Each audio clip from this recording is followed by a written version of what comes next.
జై సచ్చిదానంద. మీ అందరిలోనూ కొలువై ఉన్న పరమాత్మకు నా మనఃపూర్వకంగా శిరస్సు వంచి నమస్కరిస్తున్నా.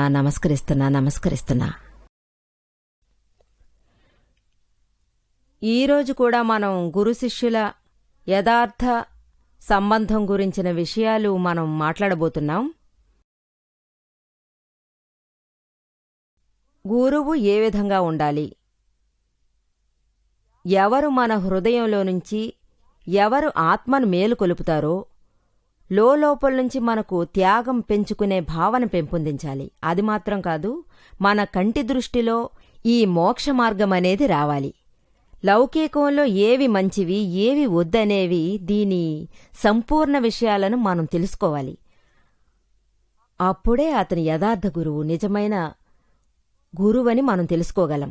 2 గంటల సేపు మనల్ని కూర్చోబెట్టి మనకు ఉపదేశం ఇచ్చి ఆ తర్వాత ఆయన మన ఇంటి గురించి మాట్లాడడం, ఆయన ఇంటి గురించి చెప్పడం, ఇదంతా మాట్లాడడం వల్ల ఏం వ్యత్యాసం వచ్చేస్తుంది?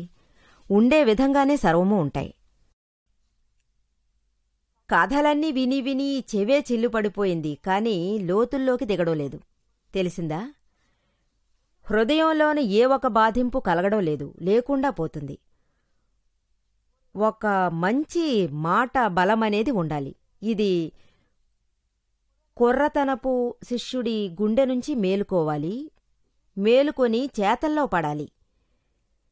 నిద్రపోతున్నవాడు పడకలో నుంచి లేచిపోవాలి, అందులో నుంచి ఒకే ఒక గొంతు మాత్రమే వినపడాలి. అంటే నాకు నా యొక్క గురువు కనిపించారు, వేరే ఏదీ వద్దని అతను అనుకోవాలి. నాకు కావాల్సింది సర్వమూ దొరికింది, వేరే ఏదీ బాకీ లేదని అనుకోవాలి. ఇలా ఉంటే గురువు మనసు సంపాదించారని అర్థమవుతుంది. యథార్థ గురువుగా ఉంటేనే శిష్యుడొచ్చి యథార్థ గురువుగా ఉండగలడు. భగవాన్ మహావీరుడి సమయంలో జరిగిన చాలా అందమైన ఒక విషయం ఉంది. అంటే ఈ చైనీస్ మహారాజా మగధ దేశానికి రాజుగా ఉండేవారు. ఆయన చాలా ఉల్లాసంగా ఉండేవారు. అది మాత్రం కాదు, అతనికి చాలా ఆశలు కూడా ఉండేవి. ఎప్పుడు చూసినా ఆయన వేటాడడానికి వెళ్ళిపోయేవారు. ఒకసారి అతను వేటాడడం ముగించుకుని అడవిలోకి వెళ్లారు. అతనికి తాగడానికి నీళ్లు కానీ లేక భోజనం కానీ ఏదీ దొరకలేదు. అతను ఎక్కడెక్కడో వెతికి చూశారు, ఏ చోట అది ఆయనకు దొరకనే లేదు. అలాగే ఆయన టయర్డ్ అయిపోయారు. ఆయనకి వెంటనే నీళ్లు దాహం వేశాయి. అతను వెతుక్కుంటూ వెళుతున్నప్పుడు అక్కడొక అందాల, అంటే చాలా హ్యాండ్సమ్గా ఉన్న ఒక సాధువు ఆ చోట కూర్చునున్నాడు. అతని మొహంలో అంత తేజస్సు కనిపించింది, బాగా యువకుళ్లా కనిపించాడు. అతన్ని చూడగానే చైనీస్ మహారాజా చాలా ఆకర్షితుడయ్యాడు. ఇతను ఉన్న ఒక లేత వయసులో అన్నింటినీ వదిలేసి ఎందుకిక్కడికొచ్చి కూర్చున్నాడు, ఇతను అన్నింటినీ త్యాగం చేసుకున్నాడే అని ఈయన అనుకున్నారు. ఈ వయసులోనే భార్య బిడ్డలతో చక్కనైన ఒక జీవితాన్ని జీవిస్తూ చాలా ఉల్లాసంగా ఉండాలి. కానీ ఈయన సర్వము వదిలేసి వైరాగ్యంతో ఈ చోటుకొచ్చి కూర్చున్నాడేంటా అని అనుకున్నాడు. అతని వల్ల ఆకర్షితుడై అతని దగ్గరికే వెళ్లి అతను కూర్చుని అడిగారు, అంటే మీరు ఎవరు, ఇక్కడ ఏం చేస్తున్నారు అని ఆయన చూసి అడిగాడు. ఇంత అందంగా ఉన్నారే, అది కూడా ఇంత చిన్న వయసు, ఈ వయసులో ఇది మీకు అవసరమా అని అడిగారు. మీకేం కష్టం వచ్చింది, మీ దగ్గర ఏమీ లేదా, మీరేమన్నా అనాథా? ఇప్పుడు మీకు ఏమేం కావాలో చెప్పండి, అన్నింటినీ నేనివ్వడానికి తయారుగా ఉన్నానని చెప్పారు. మీకు ఒక అందమైన అమ్మాయితో పెళ్లి జరిపిస్తాను, మీరు చాలా సంతోషంగా బతుకుతూ ఉండొచ్చు. ఇక్కడ ఏదీ లేదే, మీరు తినడానికి ఉండడానికి ఆరోగ్యకరంగా ఏదీ లేదే. ఈ యుక్త వయసులో ఉంటూ ఈ రకంగా అడవిలో ఎందుకని ఇలాంటి దుస్థితి అని ఆయన అడిగారు. అప్పుడు ఆ ముని మహారాజు ఆ తపస్వి ఆయనతోటి నవ్వుతూనే బదులు చెప్పాడు. అంటే, హే రాజా, మీరు నన్ను చూసి ఒక అనాథని అనే కదా అనుకుంటున్నారు. ఆ మాటకొస్తే మీరు కూడా అనాథనే అనొచ్చు. మీరే ఒక అనాథ. అలాంటప్పుడు ఇతరులను ఎలా మీరు అనాథని అనగలుగుతారు అని ఆయన చూసి అడిగాడు. రాజా ఇతను మాట్లాడడం విని ఆశ్చర్యపడిపోయాడు. నేనేంటి అనాథను? నేనే ఈ దేశాన్నే పరిపాలించే రాజకుమారుని కదా. ఇతను అనాథగా ఉంటూ నన్ను అనాథ అంటాడేమిటి? ఏంటి కారణం? అతను ఆశ్చర్యపడినా అంతవరకు కోపం చెందలేదు. అయినప్పటికీ నేనెందుకు అనాథను? నేనే ఈ దేశానికి మహారాజుని అని అన్నాడు. నేను అనాథను కాదు. నేను ఎలా అనాథనవుతాను? ఆ తర్వాతే అతని కథను అతను చెప్పాడు. అంటే చెప్పడం ప్రారంభించాడు. నేను ఒక రాజకుమారుణ్ణే. నేను రాజునే. నాకు ఒక అందమైన భార్య ఒకటి ఉంది. తను చాలా అందంగా ఉంటుంది. ఒక చిన్న కొడుకు నాకున్నాడు. మహారాజుగారికి ఉండాల్సిన సర్వ అధికారాలు నాకు ఉండేవి. ఒకసారి నా కళ్లల్లో ఒక భయంకరమైన నొప్పి ఏర్పడింది. రాజవైద్యులు ఉన్న అందరు వైద్యుల్ని తీసుకొచ్చి వైద్యం చేయించారు. కానీ ఎవరి వల్ల ఏమీ చేయలేకపోయారు. నా భార్య నాకు రాత్రింబవళ్లు సేవ చేసేది. పని మనుషులు నాకు సేవలు చేస్తూ ఉండేవారు. రాత్రింబవళ్లు సేవ చేశారు. కాని నా నొప్పిని ఎవరూ తగ్గించలేకపోయారు. అప్పుడే నా మనసులో ఒక నిర్ణయం తీసుకున్నాను. నాకు ఇంతమంది సేవలు చేస్తున్నప్పటికీ ఇప్పటికీ నేనొక అనాథనే కదా. తోడు వేరే ఎవరు లేరే. ఈ నొప్పి నుంచి వేరే ఎవరి వల్ల కాపాడడం కుదరలేదే. ఇందువల్లే నేనొక అనాథలాగా ఫీల్ అవ్వడానికి కారణమయ్యింది. నా మనసులోనే ఒక నిర్ణయం తీసుకున్నాను.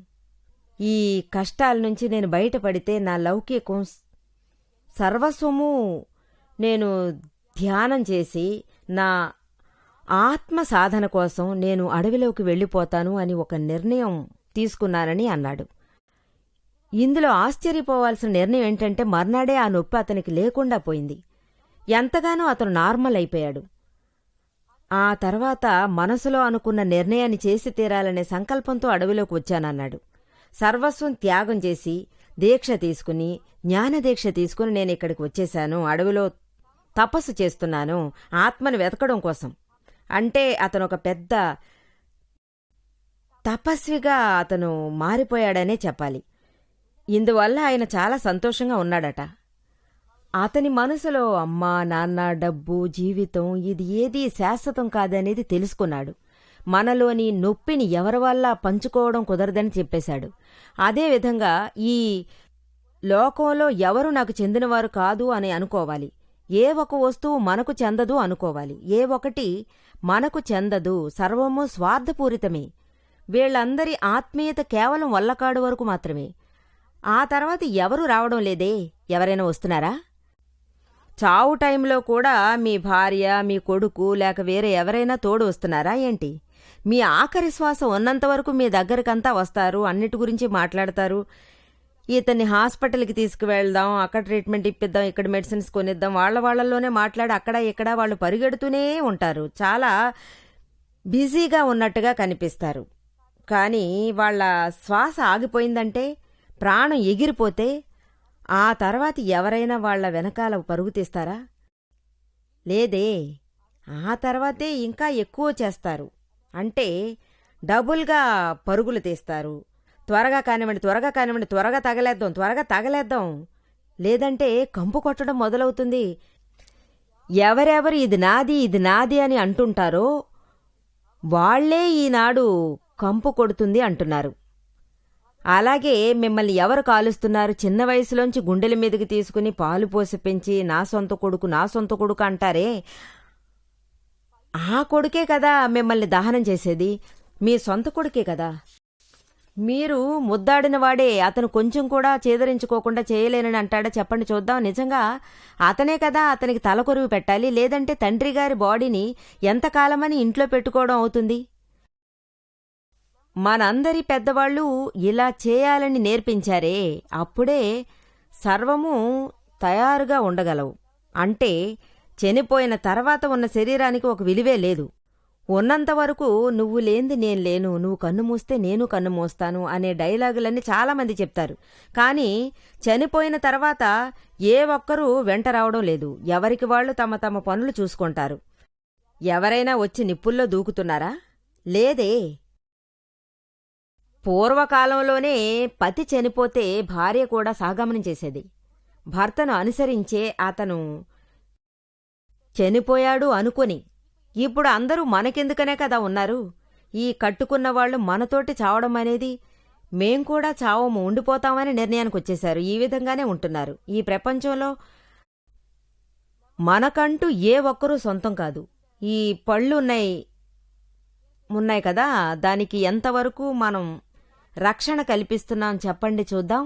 అంటే మనం నా నోటి పళ్ళు అనుకుంటూ ఆ పళ్లను మరి ఉదయాన సాయంత్రము తోమి, ఆ పళ్లను తోమి ఏ స్థాయిలో మీరు అందంగా ఉంచుకుంటారు. కానీ అది మీకు టేస్ట్ చూపిస్తుంది. మీరు ఎంతగా పెద్ద ఏసీ గదిలో ఉన్నా కూడా ఈ పంటి నొప్పి అని ఒకటి వచ్చేసిందంటే దాని ఆవేదనను నిజంగా మీ వల్ల భరించడం కుదరదు. మీరే చెప్పండి, మన కోసం మన నొప్పి ఎవరైనా తట్టుకుంటారా? లేక మన నొప్పిని ఎవరైనా తీసుకుంటారా? ఎవరు తీసుకుంటారు? ఎవరెవరి నొప్పుల్ని ఎవరికి వాళ్లే కదా అనుభవించాలి. మనవాళ్లు మనకు బాధను కలిగించడం లేదు. ఇతరులే మనకు, అంటే మనం కన్న కొడుకు కూడా మనకు బాధ కలిగించడం లేదు. మనల్ని ఎంతగా ఏడిపిస్తున్నాడు, మనల్ని మోసం చేస్తున్నాడు, ఎన్నెన్నో పనులు చేస్తున్నాడు. పెళ్ళాం మొగుడు వీళ్ళిద్దరికీ మధ్య గొడవలే మొదలవుతాయి కదా. ఒకరికి ఒకరు బాధల్ని ఇవ్వట్లేదా? వీళ్ళు ఎన్నిసార్లు గొడవ పడుతున్నారు, ఎన్నిసార్లు వాళ్ళ మొహాలను చాటేసుకుంటున్నారు. ఆ తర్వాత ఒకటైపోతారు. మన చెంప మీద ఎవరైనా వచ్చి లాగి కొట్టారని అంటే మనం వెంటనే ఏం చేస్తాం?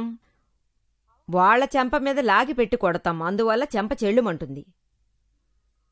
ఏం చేయగలం? దీనికంతా ఒక అంతమనేదే లేదే. బయట కావాలంటే ఏమీ లేకుండా ఉండొచ్చు, కానీ లోపల అర్థం చేసుకునే శక్తి ఉంది. లోపల నుంచి మీరు మేలుకోవచ్చు కదా. ఈ లోకంలో ఏ ఒక నిజమైన తోడనేదే లేదు. ఇదంతా రిలేషన్లోనే ఉంది. రియల్లో లేదు. రియల్లో మీకు ఎవరు తండ్రి లేడు, తల్లి లేదు, భర్త లేడు, భార్య లేదు, కొడుకులు లేరు. ఇందులో ఎవరికీ రియల్ సంబంధం అనేది లేదు. అందరూ పట్టుదల ఉన్నవాళ్లే. నిజం చెప్పాలంటే మీరు ఆత్మీయులు, ఇక్కడున్న అందరూ ఆత్మ మాత్రమే. ఇప్పుడు మీరే ఒక ఇంట్లో, ఒక ఉమ్మడి కుటుంబంలో అందరూ కలిసి ఉంటారు. మంచిదో చెడ్డదో అందరూ కలివిడిగానే కలిసి చేస్తారు. ఇది ఎలా సాధ్యం అవుతుంది? ఇది పక్షుల గూడు లాంటిది. కొంచెంసేపే కలిసి ఉంటుంది, ఆ తర్వాత ఎగిరిపోవడం జరుగుతుంది. ఆ ధైర్యం అనేది పోతుంది. కుటుంబం అనేది ముక్కలవుతుంది. ఆ తర్వాత ఎవరికి వాళ్ళు ఇష్టానికి చెదిరిపోతారు. ఆ తర్వాత ఎవరిని ఎవరూ పట్టించుకోవడం ఉండదు. ఇందులో ఏంటంటే ఇదివరకు ఈ శరీరం ఉంది. ఈ శరీరంలో ఈ ప్రాణం ఉన్నంతవరకే సర్వము. ఒకసారి మన శరీరం నుంచి ఈ ఆత్మ వెళ్ళిపోతే ఆ తర్వాత మనకంటూ ఏ ఒక్కరూ లేరు. అది మీరు తెలుసుకోవాలి. అతనే నిజమైన జ్ఞానాన్ని తెలుసుకున్నవాడని అర్థం. ఈ విషయాన్నే ఆ ముని సర్వముని రాజుగారితో చెప్పాడు. అతనే ఈ లోకంలో మనకు ఎవరు ఉన్నారు అని అడిగాడు. అతనికంటూ అతను మాత్రమే అనుభవాన్నే చెప్పానని చెప్పారు. మీరు ఇది నిజంగా గ్రహించాలి. ఎవరూ మన కోసం ఉండరు. అనుభవం యొక్క గొంతు అనేది నిజమైన గురువు నుంచే మనకు దొరకాలి. ఈ గొప్ప మాటల వల్ల సైనిక మహారాజు గారి మనసులో ఒక మార్పు ఏర్పడిపోయింది. అతనితోటి ఆయన ఆత్మజ్ఞానం ప్రాప్తం పొందారు. అతను సర్వము గ్రహించడం మొదలెట్టారు. నిజమైన సద్గురు జ్ఞాని. వీళ్లు వేరే ఏది చేసుకోవడం లేదు. ఆత్మను మేలుకొలుపుతారు. ఆత్మజ్ఞానాన్ని ప్రాప్తం పొందేలా చేయిస్తారు. అందువల్ల వాళ్ళ అన్నిటినీ తెలుసుకుంటారు. ఆ తర్వాత వాళ్ళు లోకంలో ఉన్న ఏ ఒక వస్తువు మీద పట్టుదలగా ఉండట్లేదు. ఆనందం ఆనందమే. లోపల వాళ్ళు నిరంతరం ఆత్మలోనే ఉంటున్నారు. దీనికోసం వాళ్ళు బయటికెళ్ళి ఎక్కడా ఏమీ చేయక్కర్లేదు. అన్నీ స్వయంగా జరుగుతాయి. ఈ రకంగా అంతా ఒక గురువు దక్కడానికి మనం చాలా పెట్టి పుట్టుండాలి. ఆ అతను నన్నేమీ చేయమనలేదు, నన్ను ఎప్పుడూ ఆత్మలోనే ఉండాలనే చెప్తుండేవాడు అలాగని ఆయన అంటారు. ఆత్మ ఒంటరిదనే విషయాన్ని అతను నాకు అనుభవంతో తెలియజేశారు. ఈ ఆత్మజ్ఞానం, ఈ అనుభవ వేద జ్ఞానం ఇదంతా ఉంది కదా, ఇది నాకు 68లో అతని వల్ల దొరికింది. ఈ మనిషి జన్మ పరిపూర్ణత చెందడం అనేది ఆత్మజ్ఞానం పొంది మోక్ష మార్గానికి పోతాడో అప్పుడే. అంతవరకు అన్నీ వేస్ట్గానే ఉంటుంది. ఎంతగా మీకు లౌకిక సుఖం దొరికినా అది సర్వము మిమ్మల్ని వదిలి వెళుతుంది. ఈ లోకంలో ప్రతిదీ టెంపరవరీ, పర్మనెంట్ అనేది ఏదీ లేదు. శాశ్వత సుఖం అనేదే కావాలి. ఆత్మజ్ఞానం అనేదే శాశ్వతం, ఆత్మే శాశ్వతం. అది తప్ప లోకంలో ఎన్ని ఉన్నత విషయాలు ఉండిపోతున్నా ఆత్మజ్ఞానం అనేది మనం పొందకపోతే ఏ ఒక వస్తువు అంతమయ్యేదే. ఇవన్నీ సృష్టిలో ధర్మమే. సృష్టిలో ధర్మం సర్వమూ అంతమవుతాయి. ఎంతగా ఉన్నత స్థాయిలో ఉన్నప్పటికీ ఎన్నటికీ ఒక మేలుకొలుపుతో మనం ఉండాలి. ఆత్మ అనేది మనం వదలకూడదు. అది ఎన్నటికీ మనకు క్షేమం కాదనేదే తెలుసుకోండి. ఈ మొత్తం తెలుసుకునే వరకు అన్నీ వస్తాయి పోతాయి, ఏది పర్మనెంట్ అనేది లేదు. ఎప్పుడు మీకు ఒక సద్గురువు దొరికి ఆత్మజ్ఞానం అనేది ఒకటి దొరుకుతుందో, ఆత్మజ్ఞానం ప్రాప్తమవుతుందో అంతవరకు బయట ఉన్న విషయాలు ఏ స్థాయికి మీకు ఉన్నతంగా ఉన్నప్పటికీ, గురువుగారి లక్షణం ఏ స్థాయికి ఉన్నతంగా ఉన్నప్పటికీ కూడా ఇవన్నీ అంతమయ్యే వస్తువులని తెలుసుకోండి. త్వరగా వెళ్తాయి. మీరు ఆత్మను తెలుసుకున్న తర్వాత ఈ ఆత్మ శాశ్వతంగా నిలబడిపోతుంది. అంటే శాశ్వతంగా నిలబడిపోతుంది. ఈ ఒక భావనతోటే మీరు ఎప్పుడూ ఉండిపోవాలి. చూడ్డం, వినడం, ఆనందంగా ఉండేది ఇదే ఆత్మ యొక్క గుణమై నిలుస్తుంది. సద్గురువే దీన్ని మనల్ని ప్రాప్తాన్ని కలిగిస్తున్నారు. ఎవరికి కోపం, మర్యాద, మోహం, లోభం వీటి మీద కంట్రోల్ ఉంటుందో, ఇంకా చెప్పాలంటే ఇవన్నీ మందభాగ్యంగా నిలుస్తుంటాయి. అది సరికాదని నెట్టేస్తుంది. అది మీ జీవితాన్నే నాశనం చేస్తుంది. ఇప్పుడు మీకు పెళ్ళామో మొగుడో ఏ ఒక శక్తి లేకుండా మనం ఆత్మజ్ఞానం అందుకోవాలనే ధ్యాసతో ఉండిపోతున్నామని చెప్తే ఎక్కడెక్కడ అలసి సొలసి జ్ఞాని దొరికిపోయారని ఒక స్థాయిలో ఉండి వెతుకుతూ ఉంటూ చుట్టుపక్కలంతా సర్వం బాగా విచారించి అది కరెక్టా ఇది కరెక్టా అలా ఇలా అని ఆ సర్వము అడిగి వాళ్లకు కావాల్సింది చెప్తారు. మొదట వాళ్లను చూసి నచ్చడానికి ముందు బాగా మీరు వెతకాలి. అందుకోసం మీరు ఏంటంటే అన్నింటినీ చేసి తీరాలి. కానీ ఒక విషయాన్ని మాత్రం మీరు తెలుసుకునే తీరాలి. లేదని అంటే జీవితాంతం పూర్తిగా మీరు అవస్థ పడాల్సి వస్తుంది. దీన్ని పూర్తిగా పొందనివ్వక సర్వము మీకు సగంలోనే ఆగిపోతున్నట్టుగా అనిపిస్తుంది. చాలామంది త్యాగులను కూడా సద్గురువులుగా స్వీకరిస్తుంటారు. త్యాగికి సద్గురువుకి చాలా తేడా ఉంది కదా. ఎవరికి కోపం, మర్యాద, మోహం, లోభం ఇవన్నీ ఉన్నా కూడా బయట ఏదీ కనిపించదు. లోపల ఇవన్నీ ఉండిపోతుంటాయి. ఈ విధంగా బయటికి కనిపించక లోపల మాత్రమే తెలిసే గురువు అనేవారే గురువుగా ఉండడానికి తగినవారు. జ్ఞాని అనేవారికి లోపల కూడా ఏ చెడ్డ గుణాలు ఉండవు. జీరో. కోపం, మర్యాద, మోహం, లోభం సూక్ష్మంలో కూడా లేకుండా ఉంటుంది. అతను సూక్ష్మంలో ఉండిపోతే మనల్ని ఏ ఒక విషయాన్ని నాశనం చేయడం కుదరదు. మన దగ్గరున్న గుణమే మన దగ్గర ఉంటుంది. అంత స్థాయికి త్వరగా దాన్ని మనం పోగొట్టుకోవడము కుదరదు. ఒక చాలా అందమైన ఒక విషయం, ఒక పెద్ద తపస్సు ఉన్నాడు, పెద్ద యోగి ఉన్నాడు. ఆయన ఎప్పుడూ 6 మాసాల దాకా తన గుహలోకి వెళ్ళి కళ్ళు మూసుకుని ధ్యానంలోనే కూర్చుండిపోతారు. తన ఆత్మను శిరస్సులో ఒక కట్టుబాటులో ఆయన పెట్టుకుని ఉంటారు. ఆ తర్వాత చాలా కఠినమైన తపస్సులో నిమగ్నం అయిపోతారు. 6 మాసాల తర్వాత ఆయన అది వదిలి బయటికి వస్తారు. అతని శిష్యులు తదితరులతోనూ చెప్తారు. అంటే 6 మాసాల తర్వాత నేను ఈ తేదీన ఈ సమయాన బయటికి వస్తానని చెప్పి వెళ్తారు. ఇవన్నీ యోగి క్రియ ఉన్న పాసిబుల్. ఆ సమయంలో రాజుగారికి, దర్బారులో ఉన్నవాళ్లకి, రాజ్యంలో ఉన్న పెద్ద పెద్ద ప్రజల్ని పిలవడానికి, వాళ్లకు పెద్ద రేంజ్లో మర్యాద చేయడానికి, వీళ్లను స్వాగతించటానికి సర్వమూ తయారుగా ఉంచడము, వాయిద్యాలు, మృదంగాలు ఇవన్నీ ధ్వనించడానికి సర్వము వాళ్లు మనసారా చేసేదే. ఇవన్నీ నా చెవిలో పడిపోతాయి, ఆ టైంలో నేను బయటికి వచ్చేస్తానని చెప్తారు. నేను బయటికి వచ్చినప్పటి నుంచి దర్బారు వరకు నన్ను రాజ మర్యాదలతో తీసుకుపోవాలి. తన శిష్యులతో చెప్పే ఆయన లోపలికి వెళ్ళి సమాధిలో కూర్చుంటారు. ఈ విధమైన తపస్వి మునువరులు మన రాజ్యంలో ఉన్నారని తెలుసుకుని ఆ రాజుగారికి చాలా ఆనందం కలిగింది. అంతఃపురానికి రప్పించాలనుకున్నారు. ఒకసారి ఒక అతి గొప్ప సాధువు ఒకరున్నారు. చాలా గొప్పవారు, చాలా చాతుర్యం గలవారు. అతను అక్కడ ఆ చోటికి విచ్చేశారు. అతను లోపలున్న తపస్వి బయటికి రాగానే ఆయనకి ఇవ్వాల్సిన మర్యాద కోసం ఇంత ఆర్భాటంగా జరిపించడం అతను తెలుసుకున్నాడు. వెంటనే ఆయన రాజును పిలిచి, ఇవన్నీ చేయాల్సిన అవసరం లేదు, ఇది మర్యాద కోసం చేసేది. ఇన్ని విషయాలు జరిగాయంటే అది మర్యాదకే. దీనివల్ల అతనికి ఏ ఒక ఫలితమూ లేదు. ఇంతకన్నా ఏమీ చేయకుండా ఉండడమే మంచిది. వెంటనే రాజు బాగా కన్ఫ్యూజ్ అయ్యారు. అతను కన్ఫ్యూజ్ అయ్యి, అలాగైతే నేనేం చేయాలన్నారు. మీ ఆజ్ఞ నాకు ఏమిటనేది చెప్పండి అని అన్నారు. ఆయన చూసి అడిగాడు, నువ్వు ఒకటి చెయ్యి, అతన్ని తీసుకుని రావడానికి ఎవరిని లోనికి మీరు పంపకండి, ఏ ఒక స్వాగతం పలకండి, అతని స్వయంగా బయటికి రానివ్వండి. అతనికి 45 మంది శిష్యులున్నారు, వాళ్లను పంపారు. అక్కడికి ఆయన్ని తీసుకుని వస్తారు. వెంటనే రాజుగారు సరే అని అనేశారు. ఎవరూ రాలేదు. కరెక్ట్ అయిన టైం వచ్చినప్పుడు శిష్యులు బయటికి రండి అని వాళ్ళు పిలుస్తుంటారు. కానీ ఇతనేమో వాయిద్యాలన్నీ మోగని, అప్పుడే నేను బయటికి వస్తానని చెప్పాను కదా, ఏం చప్పుడు కాలేదు అని అడిగారు. శిష్యులు అరిచి అరిచి పిలిచారు. అప్పుడు అతను వచ్చి కోప్పడ్డం మొదలుపెట్టారు. అతను చాలా కోప్పడ్డాడు. ఆ తీవ్ర కోపంలో ఆయన బయటకొచ్చాడు. కానీ బయటకొచ్చి చూస్తే తనను ఆహ్వానించటానికి ఎవరూ రాలేదు కదా.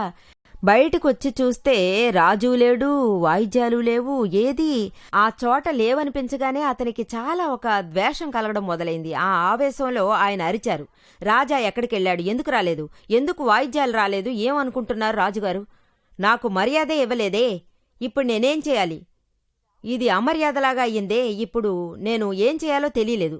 ఒకేసారి ఆయన అరిచి అరిచి తల బద్దలై ఆ స్థలంలోనే పాపం ఆయన చనిపోయాడు. ఒక మర్యాద కోసం ఇతను తపస్సు చేస్తున్నాడు, ఏది పొందడానికి ఇతను తపస్సు చేయలేదు. ఈ రకమైన గురువులనంతా మనం సద్గురువులని అనలేము. ఇది చాలా పొరపాటైన ఒక విషయం. ఎవరికి చాలా మర్యాద కావాల్సి ఉందో అతనుండి ఏం లాభం? అతను 6 మాసాల లోపలుండని, లేదా 6 సంవత్సరాలు కావాలన్నా లోపలుండని, ఇతను బయటకొచ్చి ఎవరికి ఏం లాభం ఉంది చెప్పండి చూద్దాం. అతను తపస్సు చేస్తే ఎవరికి ఏం లాభం ఉంది? అతను తపస్సు చేయడం వల్ల అతనికి మాత్రమే కదా ఫలితం ఉంది, వేరే ఎవరికుంది? ఎవరు ఈ కోపం, మర్యాద, లోభం, మోహం ఇదంతా వదులుకోరో అతను మన కోసం ఏం చేస్తాడు? ఎవరు నిజమైన యథార్థ గురువుగా ఉన్నారో, ఎవరు తెలుసుకుంటారో వాళ్లే నిజంగా గుర్తు తెలుసుకుంటున్నారు. ఈ విధంగా ఉండేవాళ్లను మనం గురువుగా స్వీకరించాలి. యథార్థ గురువుని వెతికి ఈ ఒక విషయాన్ని మనం బాగా తెలుసుకోవాలి. మనం వెళ్లి వెతకడం మొదలు పెట్టాలి. కోపం, మోహం, మాయ, లోభం ఇవన్నీ వాళ్ల దగ్గర తెలుస్తుందా అని మనం ఆయన దగ్గర వెతికి చూడాలి. ఎలా ఉంటే మనకు అది సర్దుబాటు కాలేదు. మనం ఇతన్ని వదిలేసి వేరే ఎవరినైనా వెతికి వెళ్లడమే మంచిది. మనం దీన్నే చేసి తీరాలి. యథార్థ గురువు అనేవారు మనకు దక్కే వరకు ఎవరి దగ్గర ఈ కోపం, మాయ, మోహం ఇవన్నీ లేవో, కొంచెం కూడా బయట తెలియకుండా ఎవరు కంట్రోల్గా ఉన్నారో మనం వాళ్లను పోయి వెతకాలి. వాళ్లు దొరికితే నిజంగా మన జీవితం చాలా బాగుంటుంది. జై సచ్చిదానంద.